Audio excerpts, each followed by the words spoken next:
Merci, Madame Merguic. Donc, j'ai un peu la tâche de traiter de l'imagerie après ces deux brillantes présentations à travers lesquelles on a compris un peu la physiopathologie, les mécanismes lésionnels et aussi le raisonnement clinique et ENMG. Donc, après, on va donc se pencher un petit peu sur l'imagerie. Donc, l'imagerie actuellement occupe une place de plus en plus croissante avec l'essor des technologies d'exploration. Actuellement, c'est des outils qui sont complémentaires à une bonne exploration électroclinique. Parce que cette dernière, quoique elle semble être bien exhaustive, mais elle reste limitée avant 6 semaines, du traumatisme. Car parfois c'est difficile de distinguer entre un axonotmésis sévère d'un neurotmésis avant l'apparition des processus de réinnervation. Cette contrainte est d'autant plus vraie si les lésions sont proximales et donc d'exploration un peu difficile. Et donc c'est à cette phase-là où l'imagerie occupe une place prépondérante pour la prise de décision chirurgicale. Donc, l'imagerie permet de répondre à deux questions fondamentales. Est-ce qu'il faut laisser récupérer les lésions potentiellement réversibles ou bien est-ce qu'il faut opérer rapidement les lésions irréversibles, considérant qu'un neurotmésis a un meilleur pronostic si une intervention chirurgicale se fait de façon précoce avant une semaine. Donc, je vais rapidement rappeler ces deux notions fondamentales qui sont l'architecture du nerf, qui a un parfait corollaire sur le plan imagerie, notamment l'échographie maintenant qui est de plus en plus couplée à l'exploration NMG. Donc, en rappelant un peu l'aspect fasciculaire du nerf, c'est ce qu'on essaye d'individualiser, la présence de la morphologie du nerf, l'intégrité de la gaine périphérique, et aussi donc la deuxième notion importante, c'est la classification à travers donc ce qu'on a conclu à l'UNIMG. Est-ce qu'il s'agit d'une norapraxie, axonotmésis avec ses 3 degrés de sévérité, et le neurotmésis qui correspond à la rupture complète du nerf. Donc, sur le plan physiopathologique, en explorant à l'imagerie, donc on doit tenir compte des mécanismes lésionnels. S'agit-il d'une section complète ou partielle dans la situation d'un traumatisme perforant, ou bien on peut déduire dans les cas de traumatisme fermé, supposer en fait lors d'un traumatisme fermé de la présence d'étirement, torsion ou avulsion.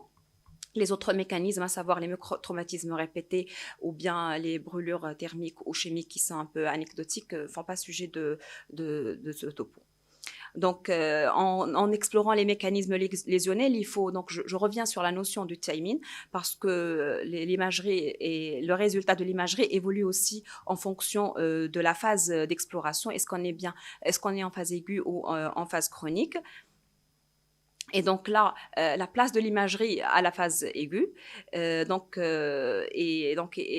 capitale dans deux situations particulières. Je commence par la situation où on est devant une plaie perforante avec plus ou moins lacération. Et à ce moment-là, on déduit qu'il s'agit d'une section nerveuse complète qui incite à une exploration chirurgicale en urgence. Et dans cette situation-là, l'imagerie vient en post-opératoire afin d'évaluer le rétablissement de la continuité entre les deux bouts sectionnés. Parfois, on peut la faire, mais aussi pour un peu déduire la présence de signes de dénervation précoce, à savoir un hypersignal musculaire qui peut apparaître dès 48 heures du traumatisme. Donc, la deuxième situation, c'est la situation toujours à la phase aiguë, mais devant un traumatisme fermé, où on suppose qu'il s'agit d'un étirement ou d'une compression par des structures adjacentes du nerf. Et là, on suppose qu'il s'agit de lésions de moindre sévérité, mais pas forcément. Donc, une élongation très importante peut aboutir à une rupture ou une avulsion nerveuse. Et dans ce cas-là, l'imagerie doit être couplée à notre raisonnement clinique et ENMG dans les suites, afin de prendre une décision chirurgicale adéquate au bon moment, ou bien opter pour un traitement conservateur et toléré, donc donner l'occasion à une régénération nerveuse jusqu'à 3 mois pour décider de la suite de la prise en charge.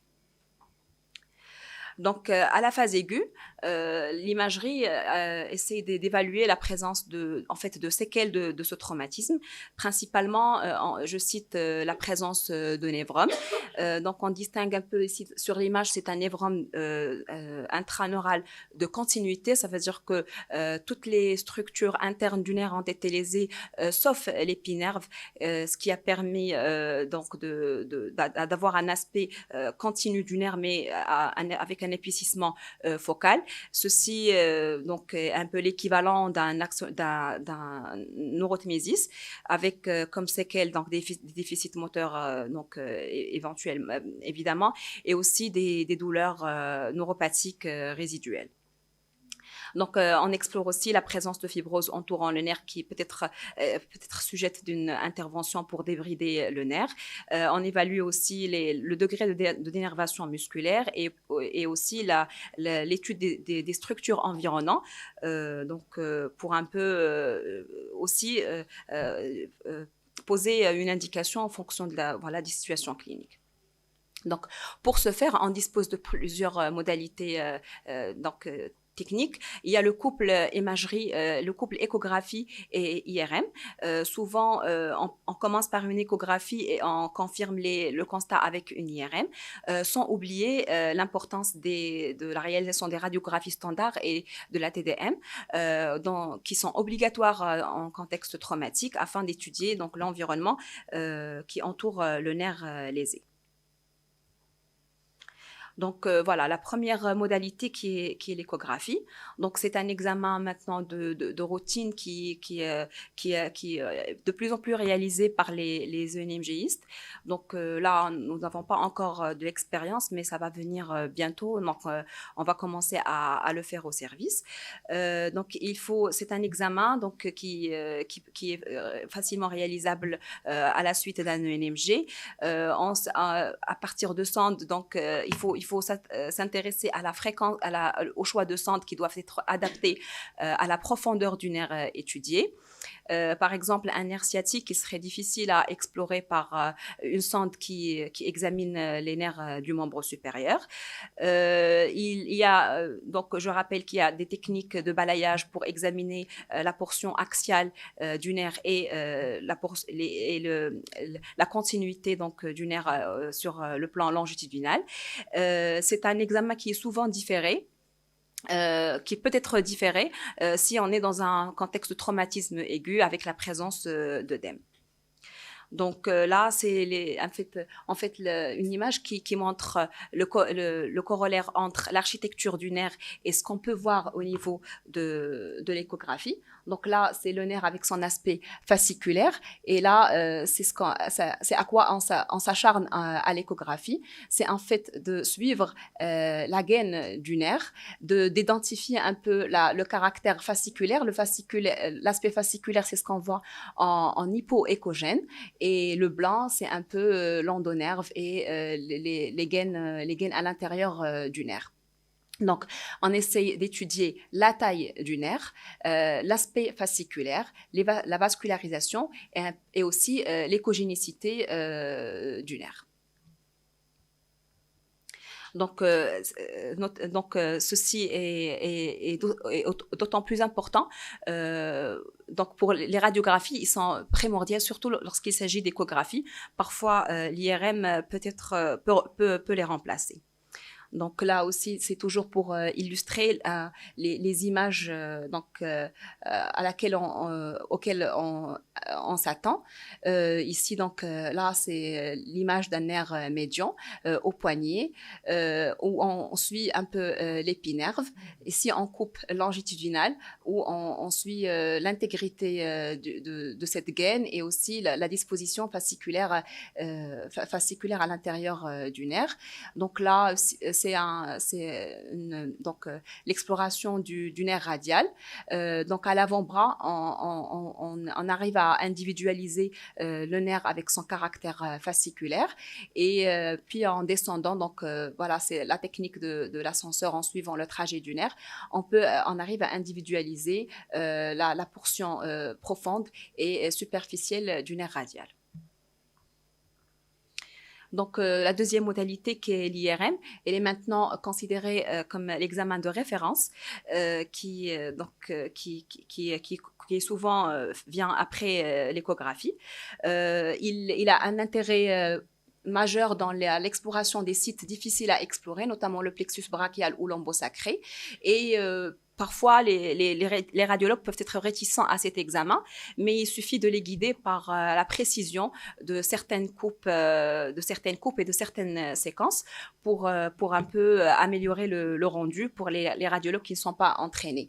Donc, on a besoin de coupes axiales et coronales avec la réalisation de séquences T1, T2, avec saturation de graisse et de STIR avec GADO. Donc, on n'est pas obligé de faire une panoplie de séquences qui ne va pas servir à grand-chose. Donc, il faut aussi donc insister sur ou bien si on veut critiquer l'examen, on peut un peu s'intéresser à la finesse des coupes et aussi à la possibilité de réaliser donc des reconstructions 3D pour une meilleure idée sur l'ensemble du nerf.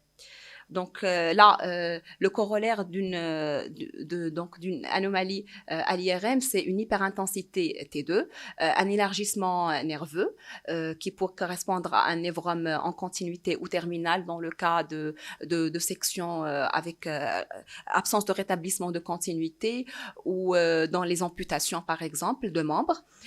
Puis l'aspect fasciculaire, dans ce point-là, l'IRM est inférieur à l'échographie pour ce caractère qui est réalisable juste pour les gros nerfs. Et puis aussi, on peut mieux étudier la dénervation musculaire et les structures adjacentes. Donc là, c'est juste pour illustrer la faisabilité de cet examen qui a été réalisé donc à l'hôpital des spécialités par donc le service de neuroradiologie. C'était le cas d'un jeune de 26 ans qui était victime d'AVP. Il était vu à 3 ans de l'accident avec un déficit proximo-distal du membre supérieur gauche, des paresthésies et une amyotrophie avancée. Donc là, donc on remercie Dr Touarsa qui a partagé avec nous ces belles images où on voit bien la section qui est post-ganglionnaire de l'ensemble des racines cervicales. Donc, de C4, je pense C5 à C8. Et avec aussi, on peut évaluer la dénervation musculaire qu'on voit ici par rapport, donc juste à titre comparatif, donc c'est assez évident.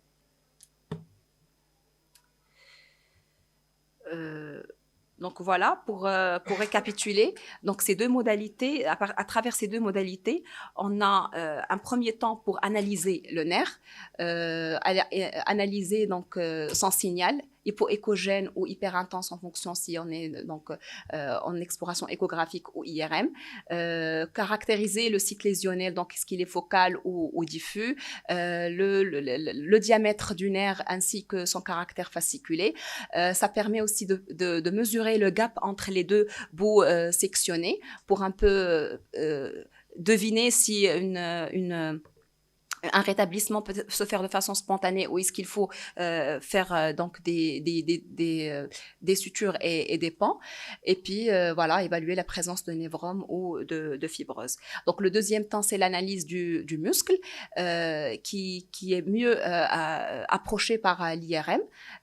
Donc déjà, il y a l'hypersignal T2 qu'on peut objectiver dès 48 heures d'un traumatisme et puis la myotrophie qui est un phénomène qui prend du temps à s'installer et qui est le résultat d'une dénervation chronique.